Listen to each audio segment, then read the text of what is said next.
This is awfully exciting. Block number 3 of Dog Park by McKenna Ryan. This is a great raw edge applique project. Even if you're not doing this project, I guarantee you will learn something in today's video. Thanks for being here. Are you ready? Let's get started.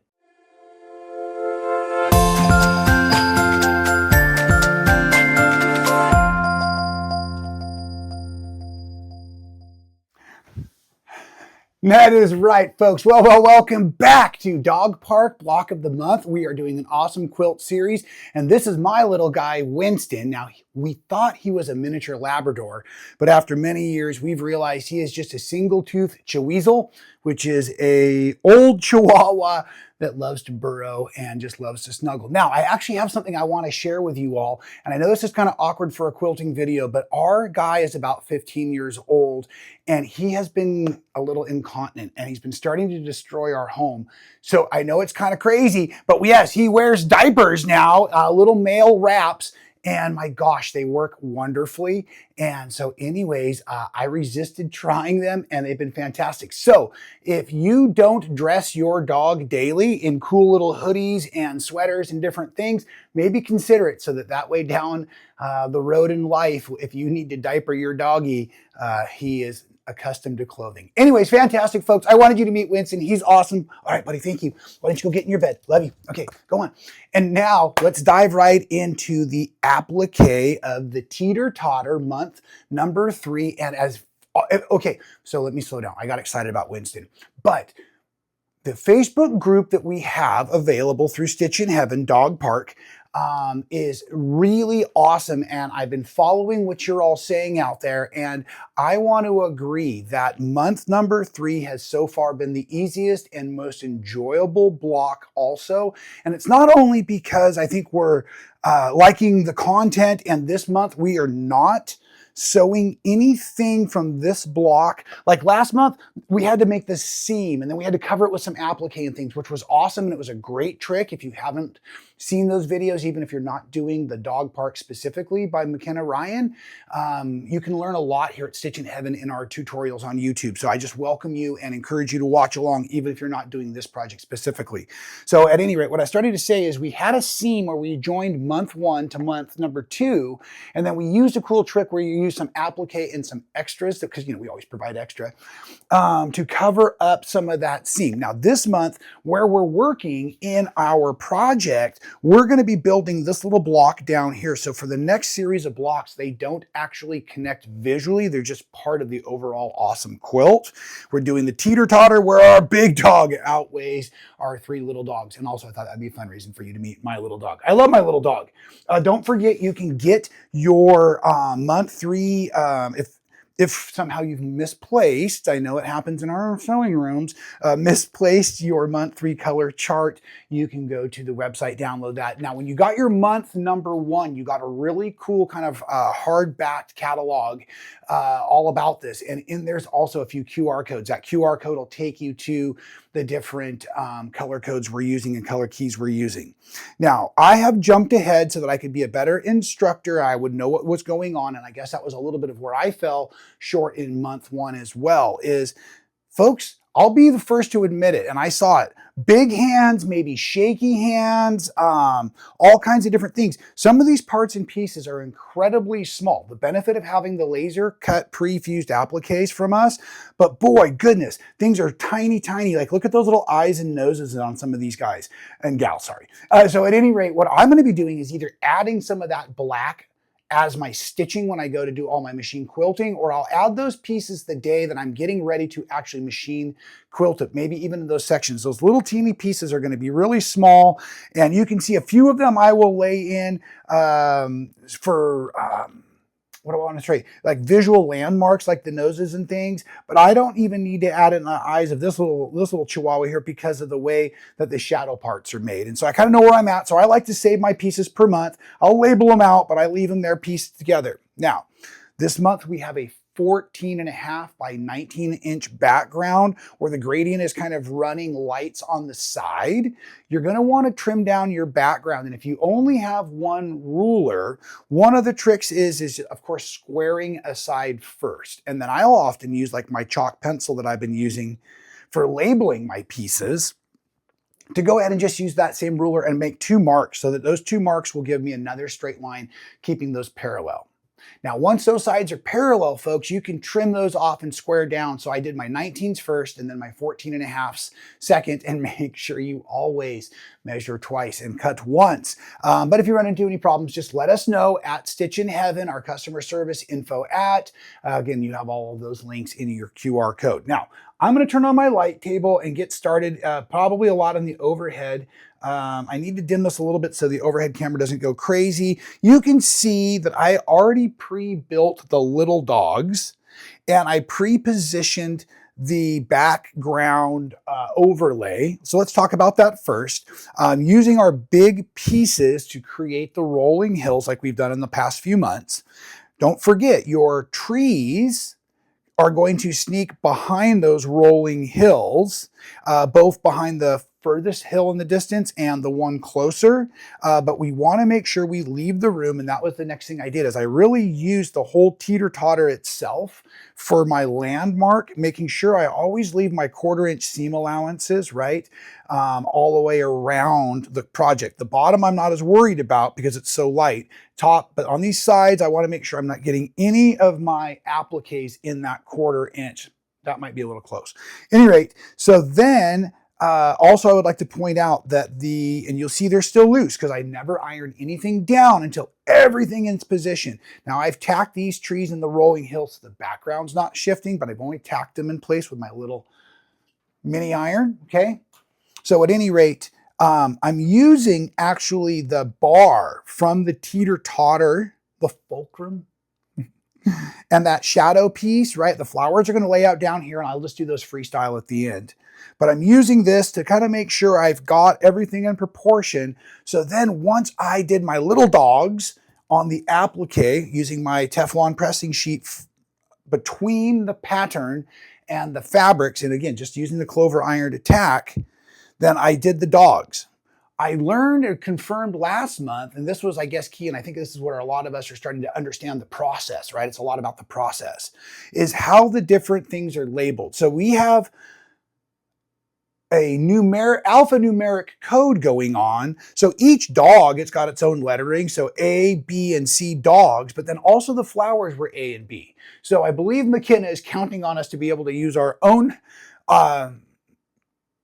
ability to determine or decipher, and the colors and all of that, what are the flowers and what are the dog parts. So there's a few bows and ribbons and things that are a little challenging, but you can look through them. But so I have an A flower set, a B flower set, but I also had an A dog and a B dog and a C dog, and then we're going to do our big D dog together here in just a second. Now, the little dogs, A and C, are light. So as I've done in the past and shown you in the past videos, by using my Teflon pressing sheet, I was able to build up and just see through the different lines so that I could make sure that I was overlapping and underlaying and all of that, the different parts and pieces, to get the different perspective and shadowing effect that you can see in all of McKenna's work. It's really, really cool, especially when we're using her fabrics that way. Now, when I got onto the B dog, I think this is the little Scotty. I wish I knew more about dogs, of course. But boy, look, this little gal, was super dark. So it was hard for me to see where all of these pieces set in prior. So what I did is I actually built in layers of the light pieces, and then using the dark and the overlap sections on the map, you can see I'm able to then align up the pieces I need just right, so that I can continue to get the dog built correctly with the dark fabric as the background. And now we're really diving deep into today's lesson, and that's exactly what's happened here on our big, I guess it's a Saint Bernard looking dog. Sure like it anyways. So because this overlapping piece, this very large piece here, covers a lot of the detail pieces here, what I actually did, well, a couple things. Boy, I sure feel like I'm learning a lot, and I hope that what I'm learning is helping all of you. And again, this is what our Facebook group is so fantastic for. So what I really did, folks, is I built the lower half of the dog featuring the darkest parts down to the paws.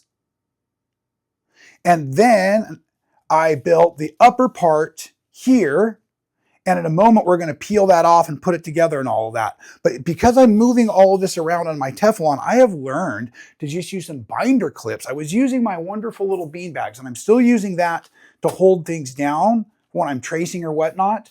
But I'm using now binder clips on my light table so that my pattern isn't shifting at all. Because for me, I think with all these little pieces and everything kind of moving around, it causes me to feel a little anxious. And so also, if you're not already using a stiletto and some fine tip tweezers, and I'm using these, and of course we have all these available at Stitchin Heaven. These are actually the Stitchin Heaven scissors. I love these.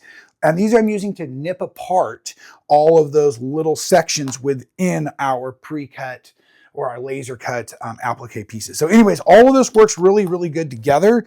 I can't do it with these big hands. So these little parts and pieces have been fantastic. So anyways, okay, into the lesson. Hopefully you can see all this awesome from overhead. You can see that I've laid down and I actually started here and built up on the dog's head and chest panel, because in this design, this chest panel is going to lay deep onto this dog here, dark body, and we can't really tell what's going on. Let me point out down here, you want to make sure you get your overlap of D15 over 13 over D12 so that you get the perspective again of the way the fur works. Okay, so I'm going to go ahead, and this is already cooled, so I'm going to peel it up, and again, I only tacked it lightly, right? You can barely see that glue's been activated. So I've barely tacked it with the Clover mini iron. Now that thing's good and hot. And so what I'm going to go ahead and do is I'm going to slide all of this right back in to perspective. I'm going to drop my bean bag down now to hold my Teflon sheet from moving around. And now you can see I can bring the head of the dog right into the outline. And then that is going to be effectively bring in that white chest panel, that white, furry, wonderful, fluffy chest. And now everything's right where it goes, which is awesome, right?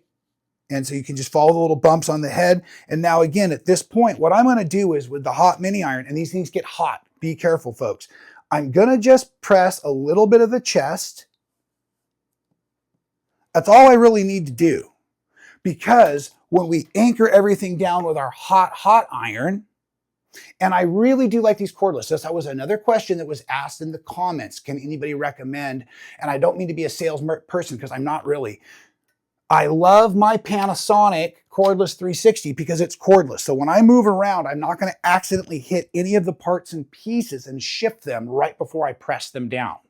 I can set the steam settings, or I can actually take, because our heat and bond light doesn't want steam, right? So I can actually set aside my whole steam, and now I can work with a real hot iron, okay? The other thing is you're using your other irons at home, work from the side of the project closest to the outlet. So if you do start dragging a cord across here, you're not moving things already, right? Shut off any steam if you can. You don't want any moisture. And most irons will start to cool immediately. So you're not going to be able to press even these smaller squares all at one time. You're going to want to be able to press a little bit.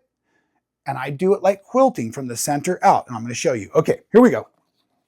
So Rex is ready now to hit the teeter-totter and launch these little ones into outer space. What I want to first do is I want to come through here and I want to make sure that the shadow of the teeter-totter hasn't moved at all. And because I was playing with the little dogs, I'll either bring in the video, this little map here, or I'll bring in this and just look for my overlap. Okay, so the little fluffy tail just kind of goes, and this is where the tweezers are awesome because I don't want to move everything. I only want to move this little poodle thing. I love little dogs. I do love little dogs. I really do. Okay, and then the overlap from that B1 part is actually on the front of the Chihuahua's paw, right? Keeping that paw warm. And then again, you want to make sure your dogs are all pretty much facing upright. Just, visual perspective. Awesome. Okay. And then I'm going to look down here at the bottom, and the tail actually hangs off just a little bit, as do the paws, where they're going to come over that shadow piece. So you can see, I want to make sure my shadow piece is all set. So at this point, I think everything up there is golden. Little dog joke in there. So anyways, now what I'm going to do while securing. I'm bringing that hot iron starting from the middle, but not necessarily where I need to put the big dog. I'm just going to tack and lift. Okay, I'm going to hit those little guys and lift and lift. We're not sliding the iron. If we slide the iron, we take the risk of accidentally catching an edge of an applique and folding it over. Okay, now I want to make sure this piece can move and manipulate. I want to make sure that all of my shadow stays nice and lined up with my teeter-totter as I bring it down, tacking, tacking, tacking. And because this is a big piece, I want to anchor it and secure it, warm it up at least before I drop on this big guy here. Okay, again, checkpoints are looking for the tail and the paws on the shadow, and both shadows down here just barely. So this is a really nice placement. I'm going to bend it just slightly so he's also, or she's also vertical there. And when I moved it, those ears went underneath. So now right back where I need. Okay, perfect. Double checking everything. And I'm going to come back in here now and press down the big dog, securing everything. Now I'm adding a little bit of physical pressure with my body, letting that heat through. Of course, it's wonderful when we have the ability to keep the wool mats underneath our applique. I forgot to point that out earlier, that this month it's small enough that you can just put it right on your wool mat, but you'll notice my wool mat is not on my cutting station because I don't want to overheat my cutting station. Okay, awesome, secure. Now, just for fun, we can finish up. And again, I'm just going to do freestyle. I'm not going to bother trying to line this up on top of my layout map, right? I'm just going to simply go ahead and look for my pieces here as they go. And so everything's still labeled. So here's my A section. A section starts more in the middle. And then I'll just go ahead and find a piece that I can kind of roll at. And those really do come out of this bottom seam. And they're basically going to hit with the leaf almost to the bottom of that shadow. Cover it up a little bit. Perfect.